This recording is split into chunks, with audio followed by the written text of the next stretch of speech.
Welcome to Live Your Passion. I'm your host, Alex Stephen from Life Transforming Treasures.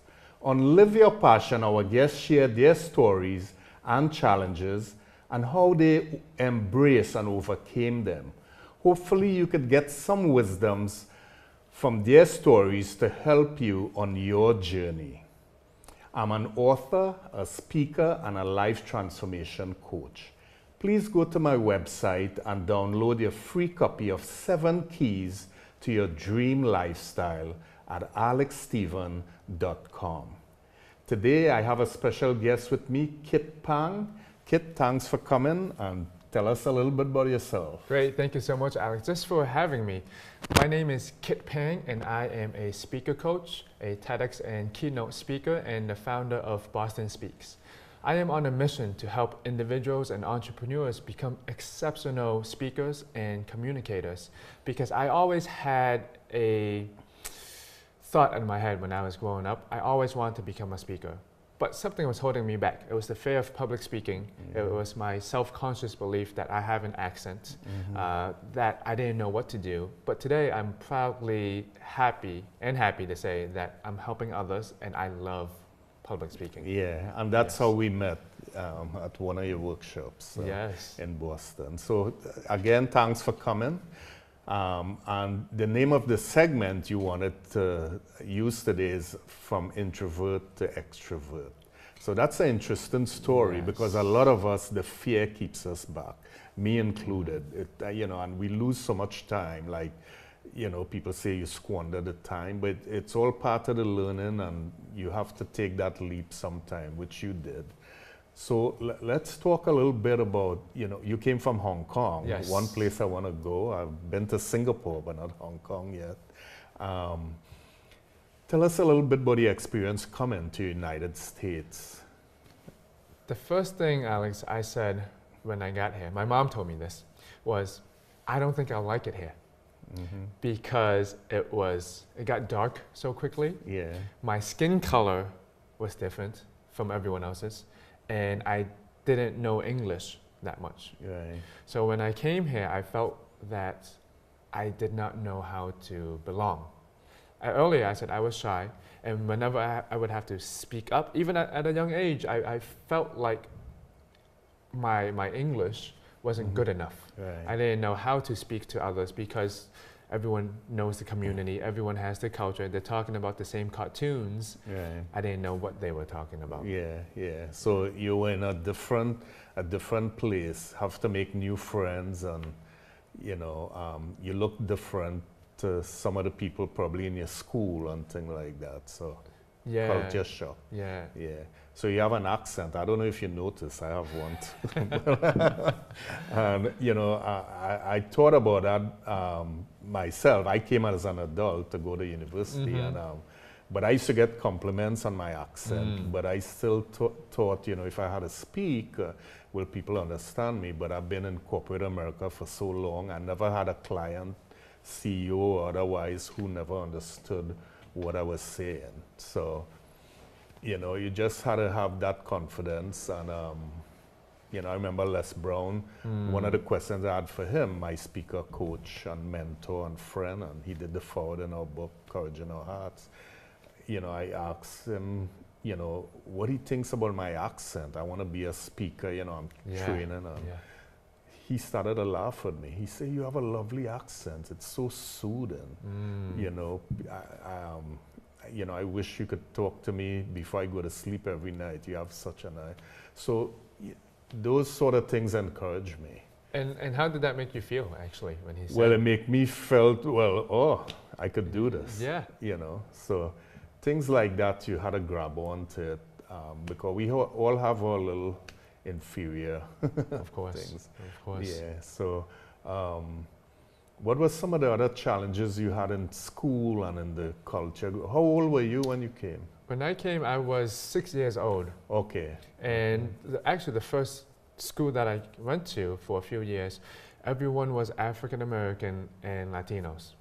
Okay. No Asians, no white people. I was the only Chinese kid. So the only Chinese kid. Stood out. Yeah. So I stood out. Yeah. And actually people would sometimes make fun of me. You remember the Yankee Doodle?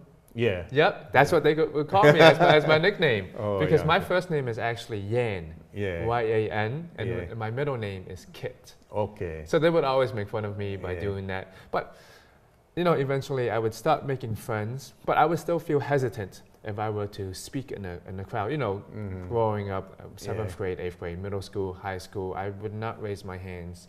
I would feel stupid when I would say certain things in front of a classroom. So that was always holding me Holding you back. back. Or yeah. the thought of, I have an accent, is holding me Yeah. back. Or the thought of, I don't know what to say, is holding me back. It's all self-consciousness. Yeah, it was tough for you. I didn't know it was that tough, being the only Asian. You know, I thought you went to like Quincy, that school right in Chinatown, not having anyone like yourself. That's a big shock. That's really, really big. Oh, and you come a long way. You have a sense of humor now. Somebody tell you that, you just laugh at it. Yeah, so it's good. It's good. You know, so you had those challenges, your accent, you looked different. You know, you came from a different culture. You were not born here. So those were challenges. So growing up, that's probably like elementary school following you through. And you made friends eventually, I assume. Yeah, of course. Yeah. That's elementary school, middle school. Of course, it's high school. Everyone has their own experience in high school. Yeah. But what really started to break me out of my shell was that during one day, it's in high school, we went to a cultural field trip to see cultural performances and artwork. Yeah. And at the place, there was a hip hop and salsa group dancing. Right. Yeah. After their performance, I don't know what happened to me. I went up to them. I went up to them and I asked them, can I join their group? And they said to me, sure, why don't you come and audition next week or next few weeks? And I went to the audition and somehow I got in. I think they were looking for more people. That's why they're like, okay, go on. They need the numbers. So I started learning how to dance with other people, just interacting. And I met some good friends there and we started street performing right in downtown Boston. So Faneuil Hall, downtown Boston, Newberry Street. And that really broke out my shell. Imagine a Chinese kid, you know, just dancing, You don't see much of that. So that really helped me just to be more outgoing. Right. A lot. Yeah. A lot. I mean, Faneuil Hall, Newberry Street, that's the top spots in Boston. Yeah, so I could, you know, assume your confidence just started to shoot up and say, oh, I could do this. Yeah, I can do this. Look, I'm dancing, even though I was horrible at it. I sucked at it. Yeah. Actually, during my first or second time street performing, I was practicing this move. It's basically I grab my leg, okay? So imagine this is my leg. Okay, so I grab my left foot, for example. And what I want to do is I want to jump and I want to put my foot over it at the same time.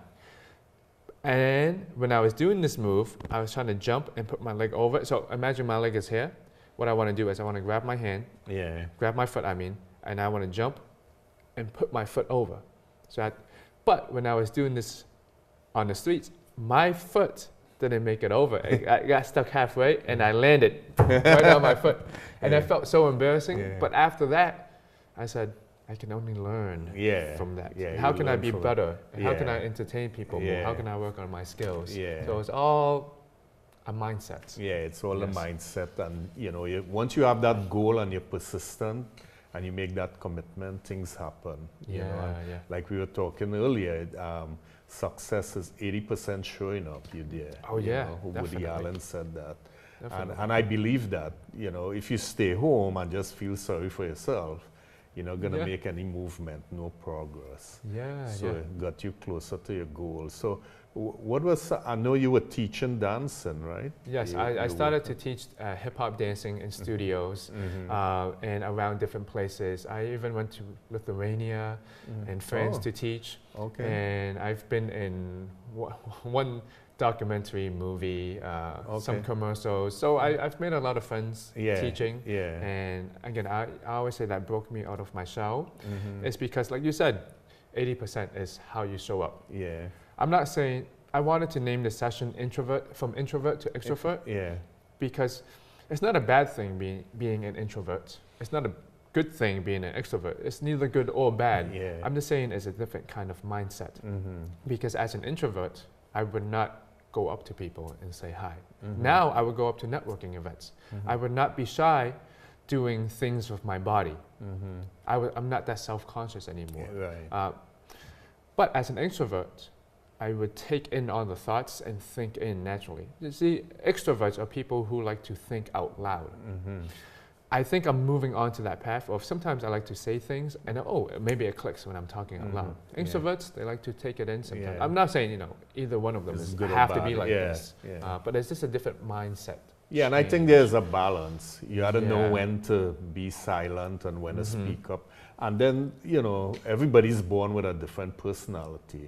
But it's good that you realize that you need some sort of balance, and you're seeing when you use some of the extrovert qualities, what it's bringing to your life. Yeah. So that's a good awareness for you. For me, yeah. Yeah. So, you have to be aware, you have to accept where you are, be aware, and then realize what's your passion. You know what it is. This is live your passion. The show. What is your passion? And once you follow in your passion, I tell my clients, my coaching clients, some of them come to me and they say they want to do this, they want to set goals, they want to commit. I say, to what? First of all, you have to know where you are, be aware. You have to accept that, and then the change, you have to find out what's your passion. What it is you're passionate about. What's your why? What's going to keep you going? Wake you up 2 a.m. in the morning with this drive. And once you're doing that and you're committed, when you get challenges and obstacles you'll want to overcome, you'll overcome them. And that's what I see in your journey, more or less, because you found your passion, you wanted to do this, and your confidence grew as you practice more and more. And it's great just hearing you say that, because every single time we get together, we're sharing stories, and I can see the passion in you. You just want to help people, and I love that. And speaking about passion, so I love dancing. I've been dancing for 12 years, and so I would dance and teach dance, and I would also work in dance administration. So the back end of a dance studio, how to run a dance studio, all the administrative work. And since we're talking about passion, my passion in dance started being on the side. I started having a new passion, which is speaking, because at the beginning of the show, I said I'm a speaker coach and the founder of Boston Speaks.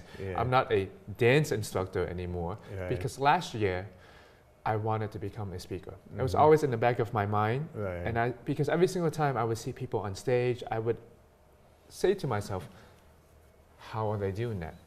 How are they on stage? How are they speaking? Now, at the same time, I knew I wasn't the best at speaking, but that was something that I always wanted to do. And at the last year of my college, I entered this public speaking competition just because I wanted to practice on the skill, and there was a prize of $2,000. Oh, yeah, that's Course, motivation. that's motivation. So I practiced really hard. It was in the church, so I practiced from maybe 10 a.m. to 10 p.m. to 2 a.m. just practicing. I would be in there by myself, just enunciating, practicing over and over again. During the day of the competition, I felt like I was able to be myself, to share my emotions, just to be able to do this on stage. Let my arms go, let my emotions go, just give it out there. And it was that feeling that hooked me in with public speaking and this communication. It's like being surrounded by a good group of people. When you're surrounded in a good community, you have that mindset. That was the same thing that I felt when I was speaking. That gave me a new mindset, that gave me a new feeling, and I wanted to pursue something with that in my future. So what I'm hearing you saying is, like, even with the dancing, it was something, you got into it, and you were not like a natural, so to speak. No. Right? You didn't hit the ground running, but you were persistent. And and this is what I want people to, to realize, to hear, is that, being persistent when you want to do something, it doesn't always come off the first time. It takes several tries, and, You know, someone said the more no's you get you closer to your yes. And that's what I hear you saying. How you did it is the persistence, is the practice, is the showing up in your dancing. That's right. Yeah. And then in the speaking, it's showing up again. You know what most people wouldn't do is like 10 p.m. to 2 a.m. Who's doing that? Yeah. The person who wants to win. I mean, the $2,000 is great, but it propel you into a different career, so to speak. You know, your own business. So that was good incentive, you know, for you. And so tell us a little bit some of your experience in this journey in speaking, public speaking, and you know what you're doing now. And well, first I do want to say I agree with you 100%. Yeah. Because I like to ask people, do you think you can master your skills, even though you're not born with that gift? Right. And because that's what I believe. Because as you said, dancing was not the most natural thing to me. Speaking was not the most natural thing to me. It's not something that we get up to do in the morning and say, hey, look, I'm going to dance, I'm going to speak in front of a group of people. And what it is you have to, if you want to master that skill, you have to hone in on that and practice and practice and practice. Right. That's why I believe that anyone can be great and exceptional at anything that they want to do. Yeah, and you know, we all born with greatness in us. I really believe that. We all do, but some people go out and develop it, and some just have it, you know, dormant. But we all have different skills. We're all different, you know. We all have different accents, Hong Kong, Trinidad. Yeah. But, you know, but that's how it is. And once you accept that, you know, you're pursuing your goals. And, so you got into speaking. What was some of your early experiences and challenges and how you overcame them? Share it with the audience. So their challenges may not be in speaking, but it's something, some fear they have that they could I'm going to say this. Some of you might want to quit your job right now. Some. And this is the position that I was in. I was working full-time at a dance studio, and I was teaching hip-hop at night. Now, I'm at this point, I want to create a freedom business. I want to start a business for myself. What can I do? One, I knew that I wanted to get paid to speak. Two is that I just want to become a speaker and get out there more. So that's what I did. I started hosting workshops. I would post educational events about public speaking on Meetup and Eventbrite, and I would teach, for example, public speaking for entrepreneurs. I would post it on Meetup, I would post it on Eventbrite, I would share it on social media and try to get as many people to come. I started hosting one, people loved it. I started hosting two, people wanted more. So I started hosting events, maybe 1 or 2 a week. Since January of 2016, I'm proud to say that I've hosted at least 80 workshops on communication, just teaching that skill. And from hosting that, people saw more of me.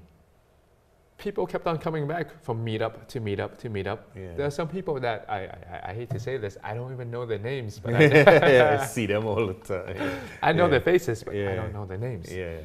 And one of the other big problem that I have was, how am I going to make money out of this? I saw that a lot of people needed the skill of public speaking.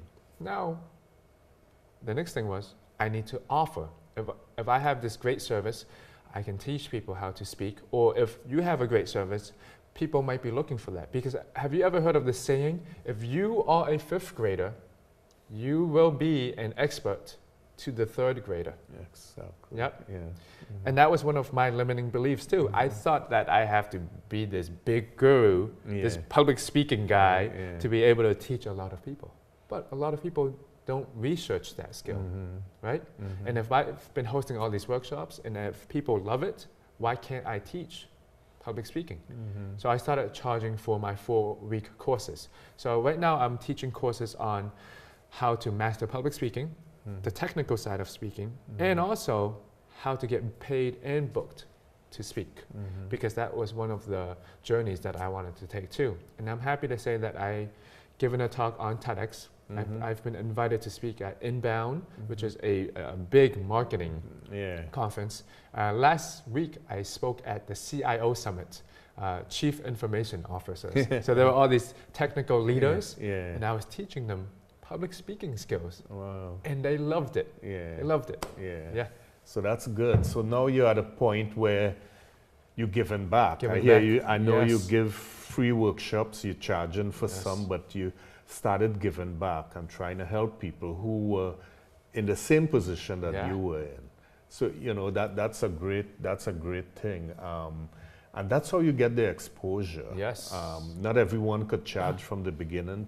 You had to have this following, and people see what value you bring into them, and that's a great thing.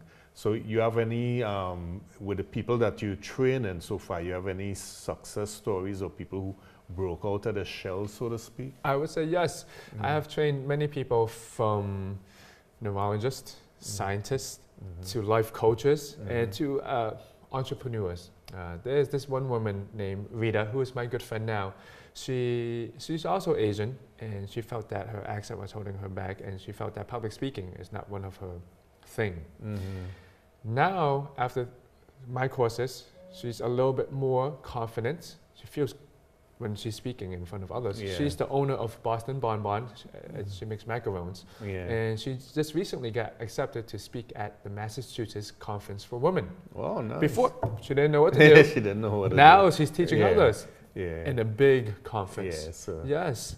And Good. also, speaking about that conference, people come to me now. She is an author of a popular book, Flawed. She's also speaking at the Massachusetts Conference for Women last year, and she came to me and said, "Kit, can you help me on my keynote speech at the conference?" And I said, "Of course, yes, I can help you." Yeah. So I love to help people now and see how they can grow. Even though they might know what they're doing, it's always good to have someone else take a look at your life, take a look Exactly. at your process. Yeah, yeah. And that's one thing that you do great too. Yeah. Yeah. Yeah, because when when you're in the frame, so to speak, you can't see the picture. So you always want this outside opinion, somebody you could trust, and somebody who has the expertise, and that's very important. Always get somebody else. You might think it's great, and they might see something and like, "Ooh, I didn't think about that." Yeah, So that's great. So you came from Hong Kong to being the only Asian in school. I didn't know it was that severe. It wasn't that severe, maybe I'm making it bad, but I was the mean, only Asian. No, Yeah. I mean that's severe. I mean, just coming from, Hong Kong, it's primarily Yeah, Asian, yeah. and you come into a new country, a different climate. I'm sure you didn't have a lot of extended family here, and friends like you all had in Hong Kong. And it's all a culture shock. We went through that too. It wasn't that severe because there were a few people from Trinidad in our school and people from the Caribbean.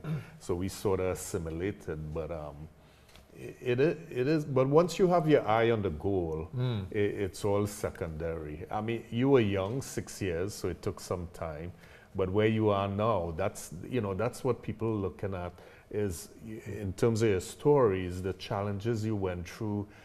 You did things on your own. I didn't hear you talk about having specific mentors, so to speak. I know that's something I recommend, mentors, coaches. But you looked, you went on seeking. No, I have a lot of mentors who I Okay. call my friends. Right. I think mentors are great because they have skills that you don't have, or Right. they might have skills that you already have. Yeah. But what I find great in my friends or my mentors is that they give me a kick in the butt.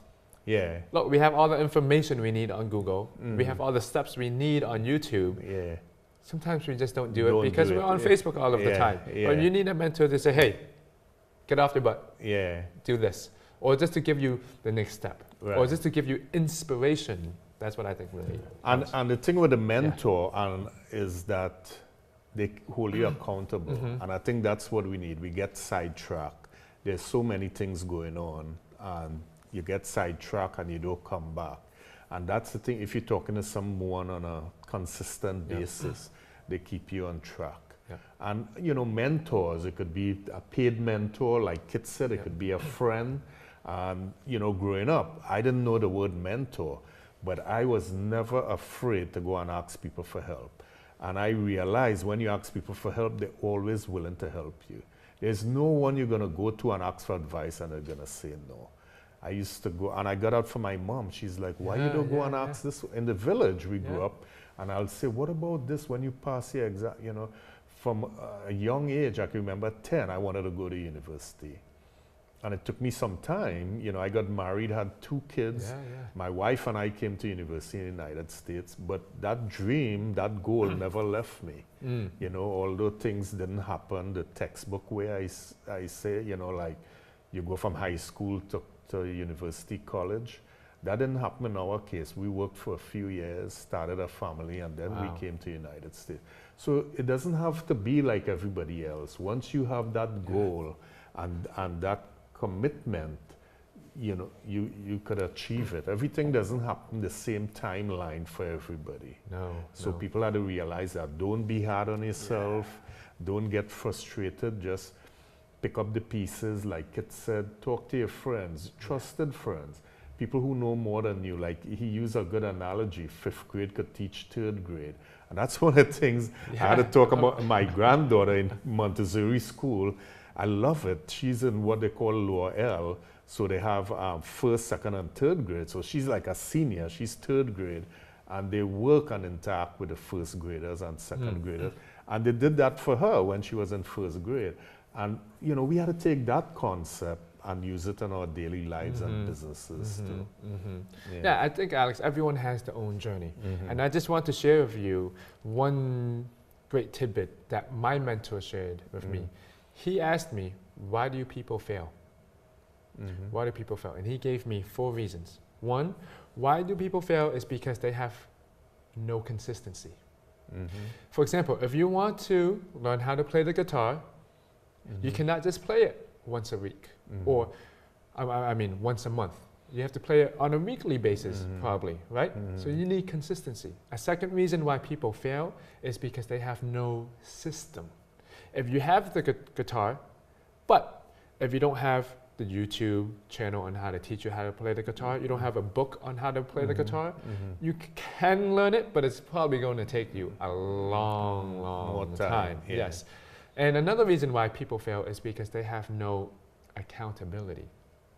We have the guitar, we have the system, we have the book, we might play it 1 week, we might play it 2 weeks, but then life happens, and then we don't come back to it 6 months later. So what accountability can you build in? Maybe it's a friend, maybe it's going on Facebook group, having the same group of community. And the last reason why people fail, we talked about this, is because people don't have mentors. Mentors have done it before. They have that expertise. They can give you that kick in the butt. They can show you the way. So if you surround yourself with consistency, accountability, have a system, have a mentor, can you fail? It's going to be, you still can, but it's going to be less hard too. Less hard. And I stress this, I guess every show, is you have to have mentors. You know, if you could afford it, get a coach. Somebody to hold your hand, somebody to ask you the right questions. It's a great investment. You know, not just the course you got to look at, but the value, the return, the change in your life.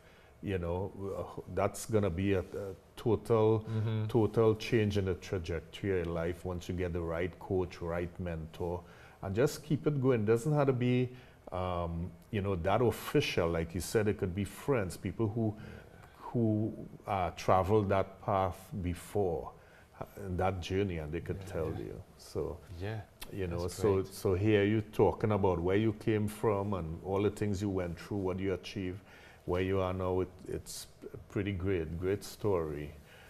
Anything else you want to leave with the audience? Anything? I want to leave with the audience. What I find special is public speaking, and I always like to give examples. Here's what Warren Buffett said when he was interviewed on what's one skill that people should master? And he said public speaking. And he said public speaking because public speaking is one of those skills that you do not need a 200 IQ to learn. It's a skill that you should master because for leaders, for everyday average people, it's a skill that you need to connect with others. It's a skill that will teach you how to organize your thoughts in your mind, it's a skill that will teach you how to be more relatable to the audience, and Mhm. it's a skill that will teach you about body language Right. and just eye contact, Right. and it's a skill that you just need as necessary as an asset in Mhm. your life, because we live with other people. Yeah. Yes. So that's great. And Warren Buffett, you know, He knows successful it. guy, he Yeah, know what he's successful talking guy. about. Yeah, I like him. Very humble guy. Yes. So, you know, great. Thanks a lot for coming and, you know, gracing us with your presence and your story. And how could people get in contact with you? Sure, thanks, Yeah. Alex. If you would like to get in touch with me or learn more about public speaking, you can go on our website at Boston Speaks. That's Boston, and then speaks.com. Or you can feel free to email me at kit@bostonspeaks.com. We host a lot of free workshops in Boston, from public speaking to how to sell to funny events like improv classes too. So if you want to get in touch, just go on the website. Yeah, Yeah. that's great. Yeah, yeah. So thanks a lot. Really appreciate it. So what I like to do on my shows is, you know, give a copy of my book to my guests. And Great. this is my book, Courage in Our Hearts, A Family's Love Story. The forward is by Les Brown, and this is your personal autograph Great. copy. Thank you so much. Yeah, Thank you you're so much. welcome. I'm gonna- Yeah, you're welcome. Look at that. Yeah. And, what I do on my shows too, I like to pick the quote of the day. If I could find today's date. And from my book, Inspirational Life Quotes, collection for your daily motivation. So there's a quote here for every day, and today's quote is, I submit to you that if a man hasn't discovered something he will die for, he isn't fit to live. Martin Luther King Jr. I think you discovered what you want to live for. Yeah, that's a great quote. Yeah, Just for great today, quote. it matches. Yeah. And you know, Jim will tell you, we talked about this on the last show. I read the quotes, I don't know I don't look at the quote before, and it's always relevant to the topic. I don't know how this happens. It's always relevant to the topic. So I have a couple other books. They're all on Amazon. This one is IP Goals Made Easy for parents and teachers who deal with IP. And the other book we have, which is an accompaniment, study guide to Courage in Our Hearts, it's Discover Your Inner Treasure, and my granddaughter on board of these. And I have to say, Alex, thank you just for writing these books. Yeah. Because I think once you get, it's that mindset again. Once Yeah. you surround with good content, good books just Yeah. like these, Yeah. you want to grow even Yeah, more. yeah, you wanna you grow. become more successful More, with your personal life, family, Yeah. business life. So just Yeah. thank you, keeping us Yeah. inspired with Yeah, with thanks quotes. a lot. Yeah. Yeah, so again, if you want to reach me, my website, I have free resources at alexstephen.com, and my email is info@alexstephen.com. Thanks a lot for tuning in to Live Your Passion, and see you next time.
The preceding was a production of Medfield TV, Community Shows.